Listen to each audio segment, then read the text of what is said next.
your motivation and turn it into action.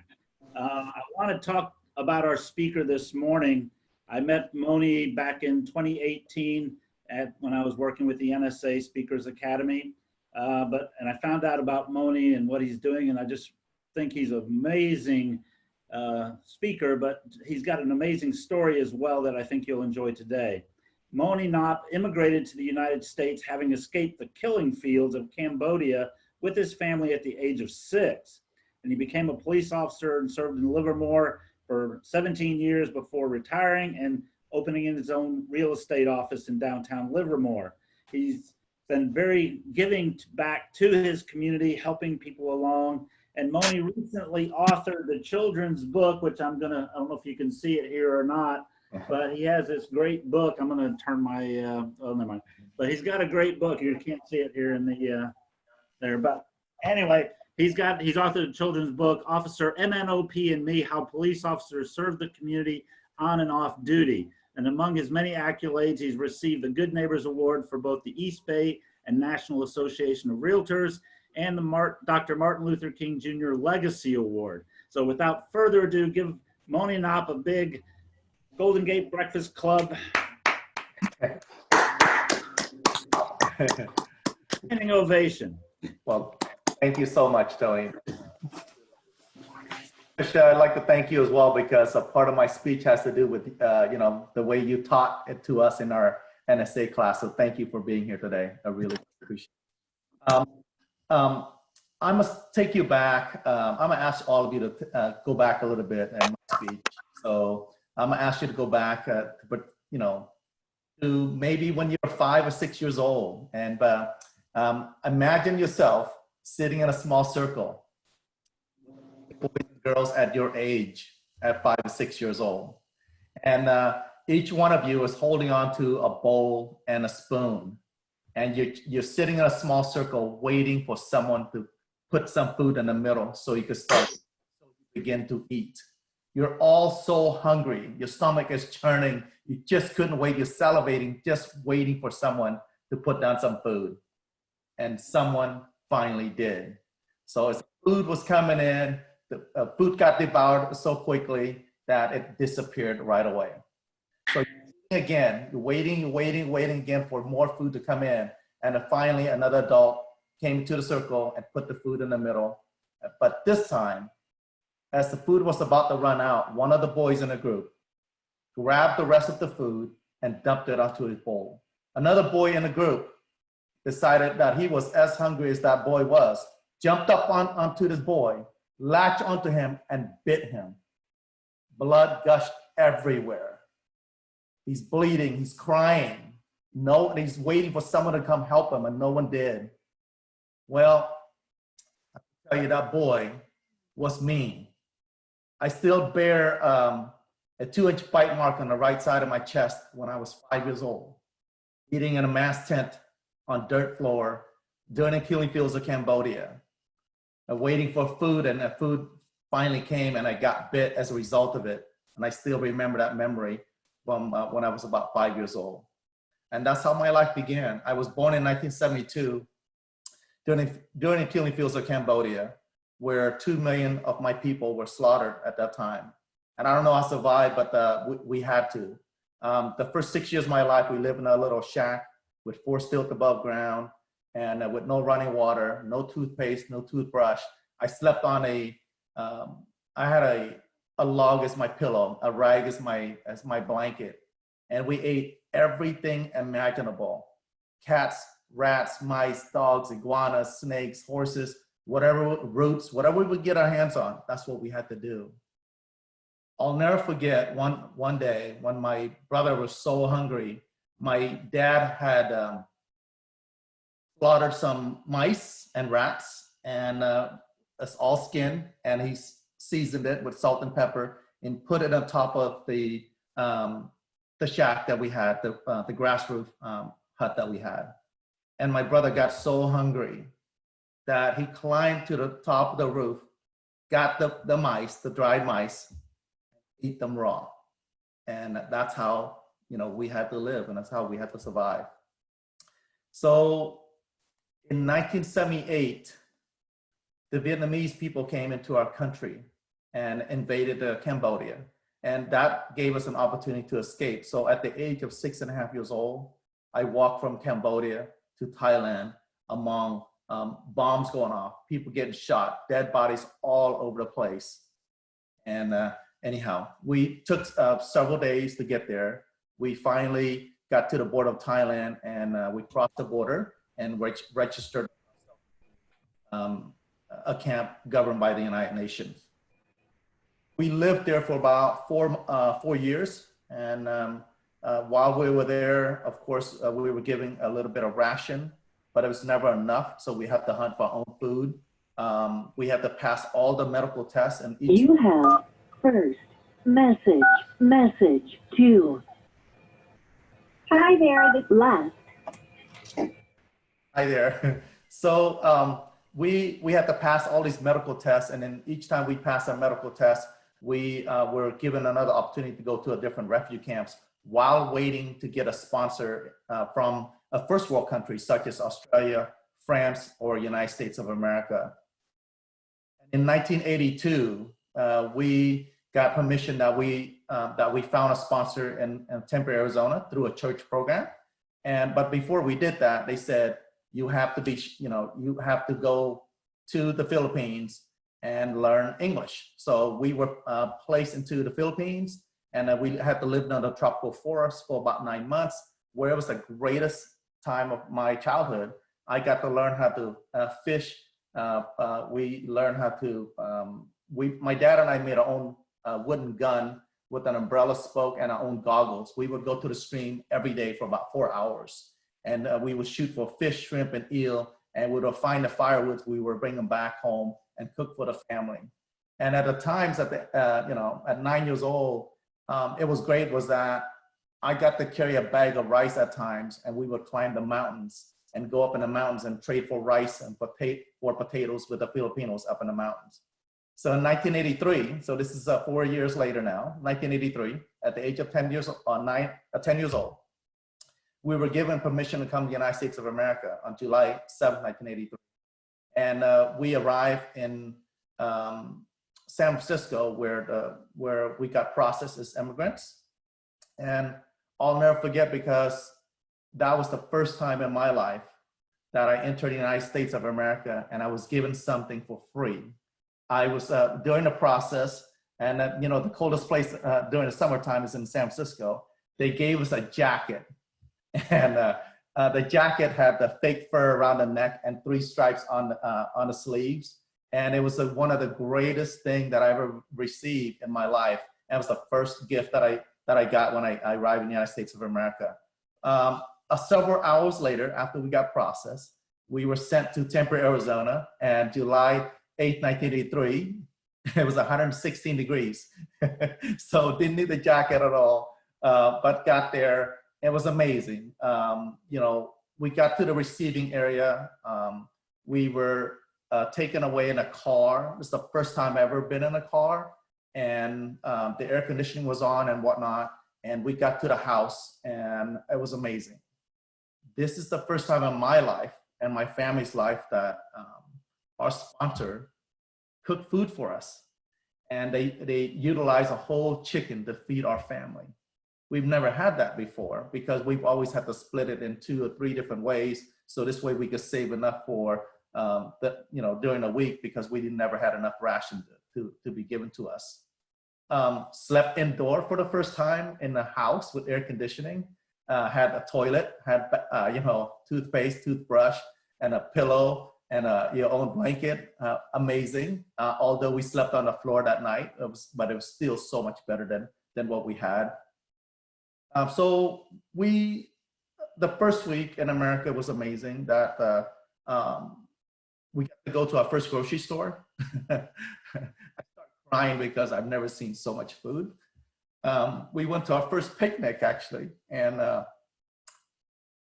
my siblings and I ate so much that we had to walk away, sat at a bench, and just start breathing from our mouth, because we were full up to here. Our first day of school, I didn't know what the teacher said to me, but I end up in a girl's bathroom because we had to wash our hands before we go to lunch. And so anyway, I found myself in a girl's bathroom. I ran out, so embarrassed. And then we went to the cafeteria where we were giving food trays and food cups. Well, how do you know in order to eat the fruit cups, I had to have a fork or a spoon, but I didn't know how to say a fork or spoon in English. So I had to look around and try to find it, but I couldn't. So I had to eat the fruit cups with my fingers. The first week in America was another amazing thing, was that we moved into our first apartment complex. And there, one of our neighbors had a girl's bicycle, a pink one with one pedal. That's how I learned how to ride a bicycle. And the week after, I learned how to ride a bigger bicycle, and my sister and I would go dumpster diving together. We would look for aluminum cans and fruits or vegetables in cans or plates, and whatever we could find, we would bring them back. But more importantly, we want to bring aluminum cans that hasn't been crushed yet. So what we normally do is when we take the aluminum cans back home, I would make my brother and sister scoop the red clay from the backyard and dump them into the can. And I would spray water into it. I would crush it so they would be heavier when I turn them in for money. So we lived in Tempe, Arizona for about a year and came to Stockton, California in 1984. And the reason why was because a lot of Cambodians live in Stockton, and still today is one of the largest Cambodian populations. Also had farmlands there. So because we grew up in the village in a farm, so we knew how to do that. So we moved on to Stockton.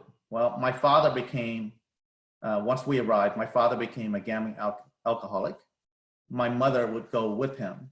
So all my brother and sister and I, there's 5 of us, we had to fend for ourselves. So I find myself learning how to forge my dad's signature at the age of, in 3rd grade, and forged my dad's signature for all school documents until I was 18 years old.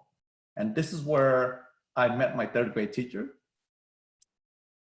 Mrs. Charlie Young, whom I still talk to today. In fact, her birthday was on April 1st. She took such an interest in me that allowed me to be, I think part of it allowed me to be exactly where I am today. I won handwriting contests, I won spelling contests, and I won math contests during my first year. I did really, really well in school. So I went to 3rd grade, I went to 4th grade. Because I signed my own paperwork, I said, you know what? I'm gonna skip 5th grade. So I skipped 5th grade. I decided to sign myself in 6th grade. With God's grace, they let me in. Met my 6th grade teacher, Mrs. Cardoza. I told Mrs. Cardoza with my broken English that I was actually older. I didn't tell you this, but when we first arrived in the refugee camps, my father changed our birth date by 4 years. And the reason why is because just in case we had an opportunity to come to a first world country, we would start school at the lower grade, which I did. Well, I told her the story. She went to the principal, and they moved me up to 7th grade.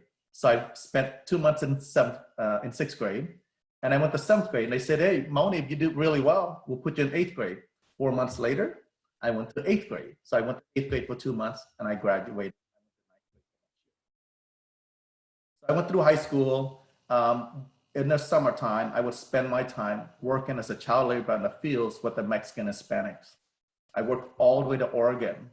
And at the times I would make, 10 to 20, maybe $30 a day. And that's all I could make. And it was hard work. The greatest lessons of my life was when I picked cucumbers. We would arrive in the farms at about 5:30 in the morning. It was cold. You would normally have long sleeves on. You put on a pair of gloves, and they would give you 2 5-gallon buckets. And what you do is you go through the rows of cucumbers. You pick them as fast as you could, and you dump them to the bucket. Well, after you fill the bucket, you walk them down about a 1/4 mile away, and you turn them in. You lift them up, you turn them in. After they dump the bucket, they give you a ticket. Each ticket was worth 50 cents. by 1 o'clock usually, I would be so tired, I would just sleep in the rows of the cucumbers. And that's how that's how I spent my time in the summertime. I worked in the summertime, I went back to school, and I graduated. At the age of 16, I wanted to become a police officer. I graduated early, and I started taking my test at the age of 17 to go to the police academy. I couldn't pass the test. I kept trying. I couldn't pass the test. Finally, on the 4th year, I took my test and I passed it by 3 points. I got into the police academy and I became a reserve police officer for the city of Stockton. But the sad part was that right before I graduated, I got accused of a drive-by shooting suspect. So right before my career started, they took my gun and badge away for me for about 6.5 months. I asked for to take a lie detector test because I knew I had nothing to do with the drive-by shooting. They wouldn't give it to me. So I said, you know what? Forget it. I start applying to be a police officer in every city that I could imagine. I started at Santa Cruz, I went to Modesto, I went to San Jose, I went to Pleasanton, Antioch. I went everywhere. And during the process, I passed most of the tests that I took. And Antioch PD police department wanted to hire me. So during the hiring process, I had to pass the psychological test and many other tests and the lie detector test. And when I got the chance to take the lie detector test, they asked me about the drive-by shooting. Well, it turned out I had no knowledge of it. They cleared me. So Stockton PD came and took a look at the results and gave my gun and badge back. And then Livermore hired me on December 4th, 1995, the day that changed my entire life and my whole generation, and that of my family, of course. And I did that so I became a police officer and I was very, very proud of it. I had the best of times. On my 17th year, I decided, you know what? I'm gonna leave my job.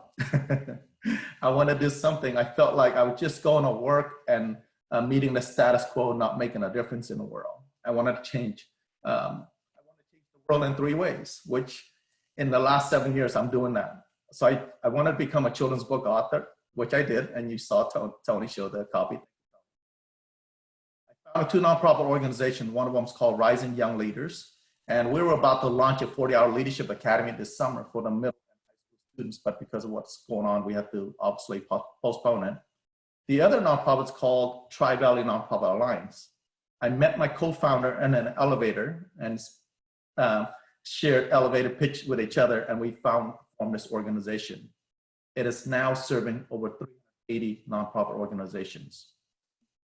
And then third, and the final piece is that I want to become an inspirational speaker. And I met Tony, I met Michael Soon Lee and introduced me to Tony and to the NSA program, and Patricia, of course.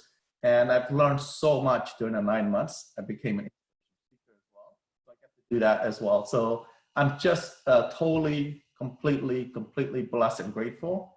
And then 2 years ago, while I was in the community, always been in the community, but love helping out, love giving back to our community. In fact, we're known as the Giving Back Realtor. The mayor walked up to me and changed my life. He said, "Would you be my campaign manager?" I'm like, "What?" I said, "You realize that I don't know anything about politics, right?" But I remember what Richard Branson's statement said. He said, "When someone is giving you an opportunity, say yes and figure how to do that shit later." So I did. So I said yes, and I became his campaign manager. And as a result, I became interested in politics. And now I'm going to be running for the mayor of Livermore. So that's what I'm about to do. And one of the other things that I got to do is that in July of last year, I spent 2 days in Washington, and I took a 2-day course on how to run for office.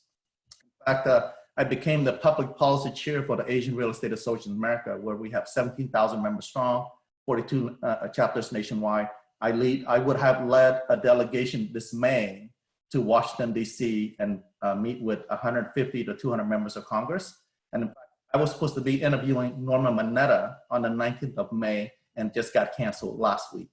I was supposed to be interviewing him on his life and legacy of this great American who grew up in an internment camp, joined the military, and became the longest serving Secretary of Transportation in history of America, and also served a year and a half as the Secretary of Commerce, and also won the Medal of Freedom from the President Barack Obama, whom I met as well about 4.5 years ago. So that's my life now.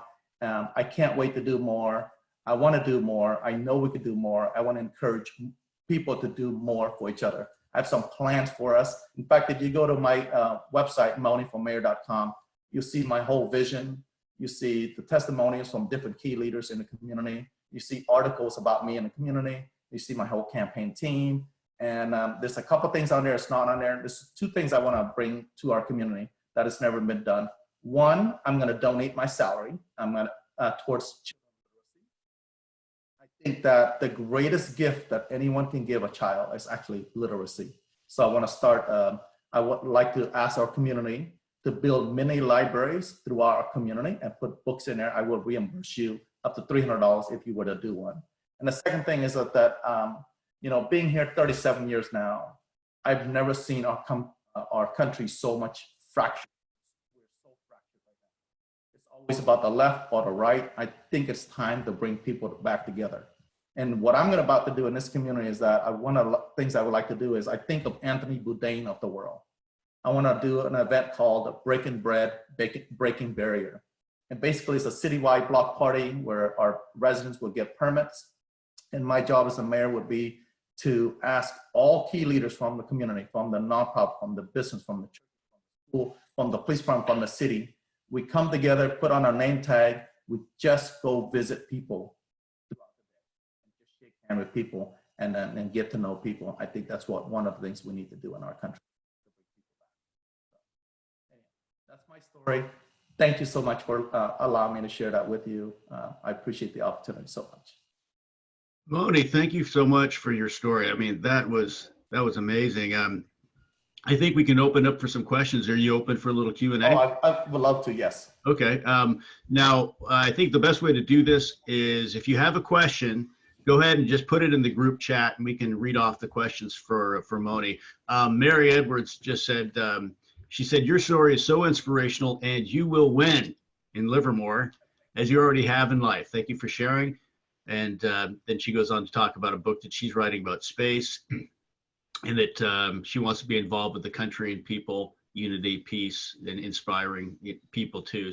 So your message is resonating with, you know, all of us. So thank you so much. Thank you, Mary Edward. Mm-hmm. Yeah. All right. Anybody else? I'm just looking at the group chat right now. So if you have a question.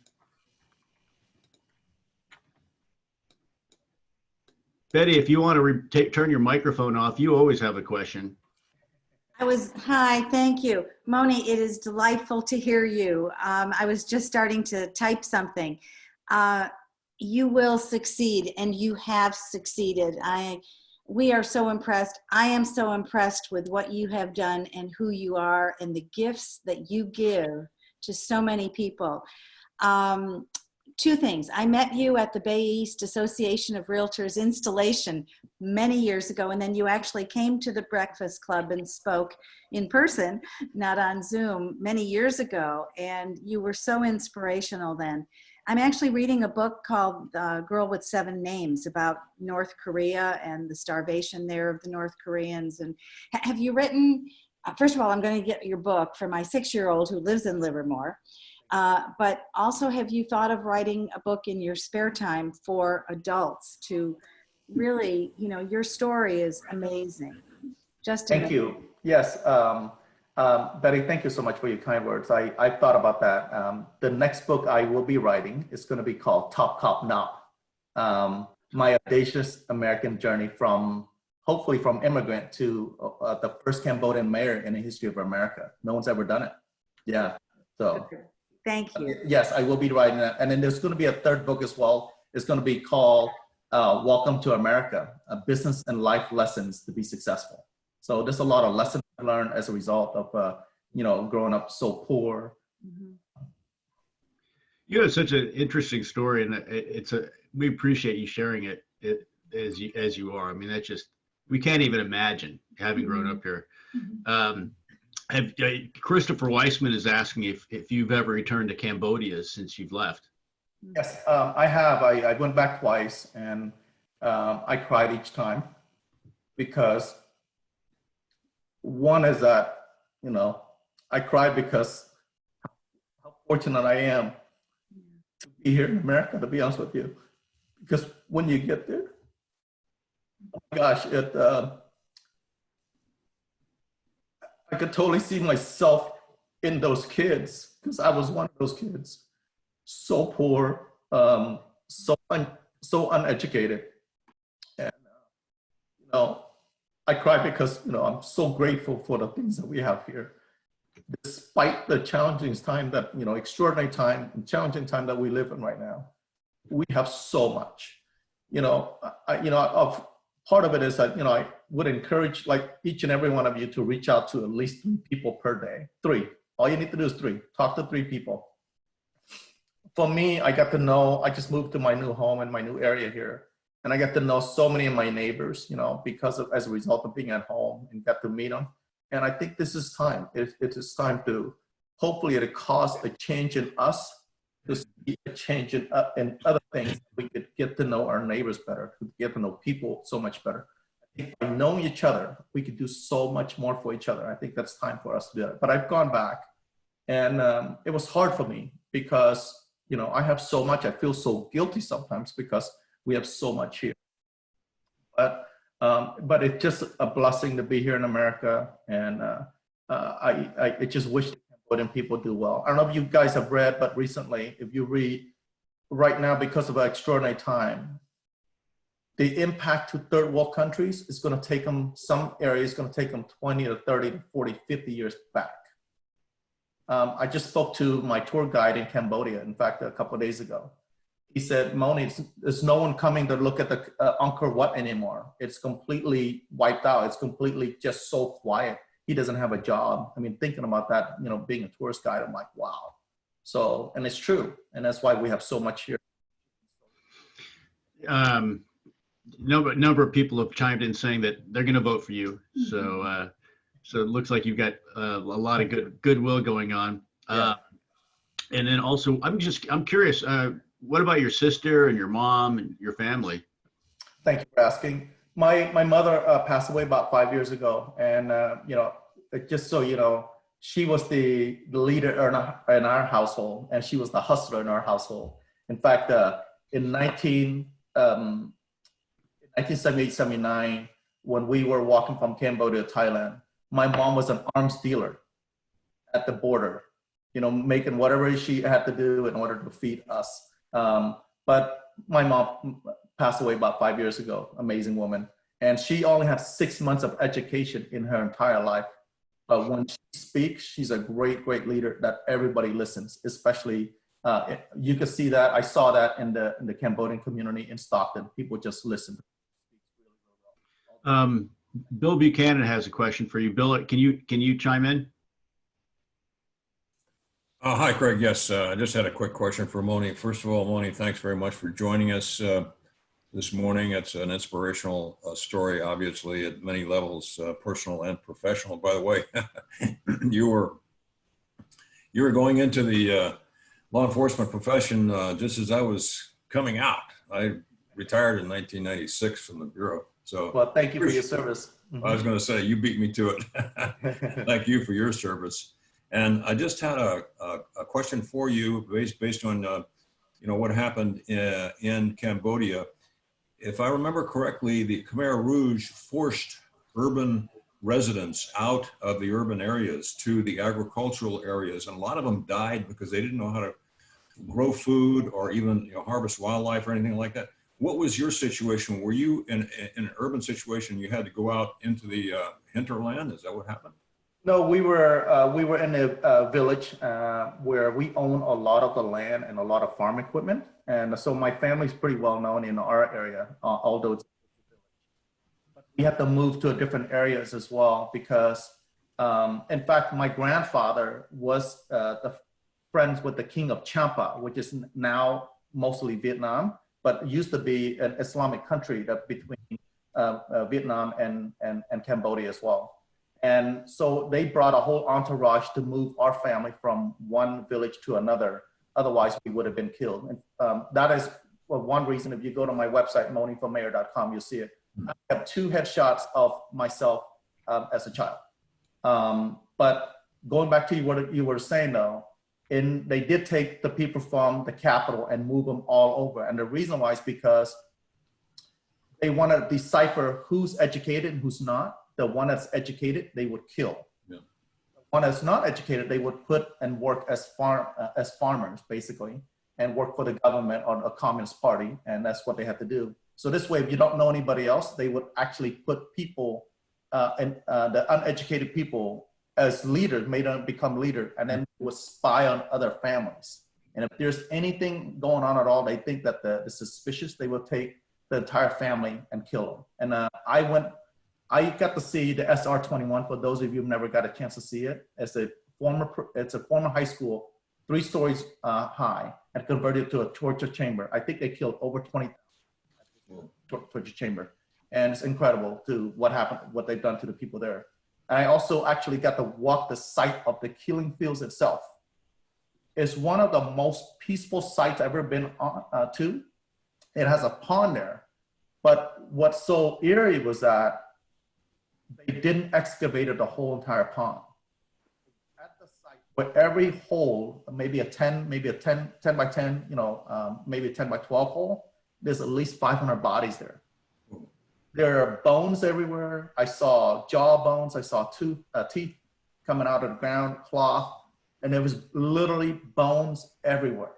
It was like nothing you've ever seen. If you get a chance, visit it. It just, it's part of history, and we don't talk enough about it. In fact, if most of you may not read about it, but Nixon secretly bombed Cambodia for 6.5 months before Congress found out about it. So we were there. Well, hey, I think we need to wrap this up, Mony. But I just wanted to say, Dana had mentioned, she says, Mony, your passion for life after seeing the horrors of your childhood is inspirational. Please tell your story to anyone who will listen. Hopefully in this way, history won't repeat itself, and you can help create more compassion in our society. And with that note, Mony, why don't you tell us how we can contact you, and give us your website again. And if you wouldn't mind sharing that, that'd be great. And we can wrap things up and let everyone go off to the rest of their day. Well, thank you. I would love to get your support, of course. Go to monyformayor.com, and you'll see my whole life story on there and my whole campaign team. And I thank you so much for this opportunity to speak with all of you. And I wish all of you to be safe and healthy, and please social distancing. I think it's helping quite a bit. We do live in extraordinary time. The next couple of weeks is gonna make all the difference in the world. I just hope that our numbers will continue to go down and that all of you are safe. So thank you so much for allowing me to share my story. Thank you, Mony. You were awesome. All right, everybody, have a great day, okay? One more thing. Oh, yeah.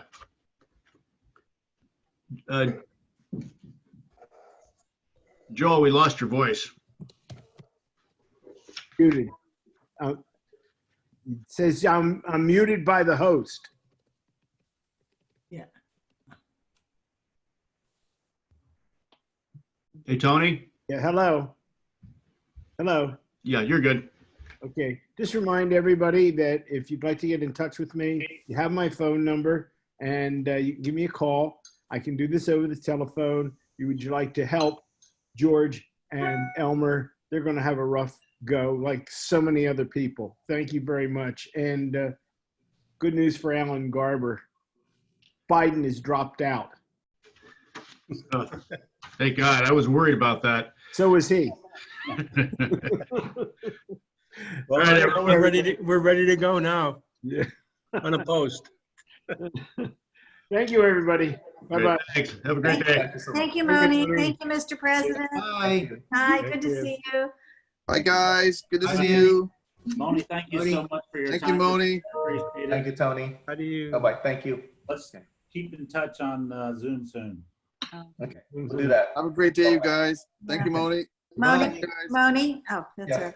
I don't know Go if you ahead. can hear me, but I've been a member of ARIA for years now. Wow. Yeah, at least 50, whenever it started, a couple of years after, and I know Yeah. Alan and John very well. Oh, wow. Well, thank you, Betty. So- Thank you for being a part of it. And I'm so glad you're involved in that. It's a great organization. It's an amazing organization. Thank you. Yeah. Thank Very you good. for Right. everything you do. Oh, God, I can't wait to do more. Can't wait.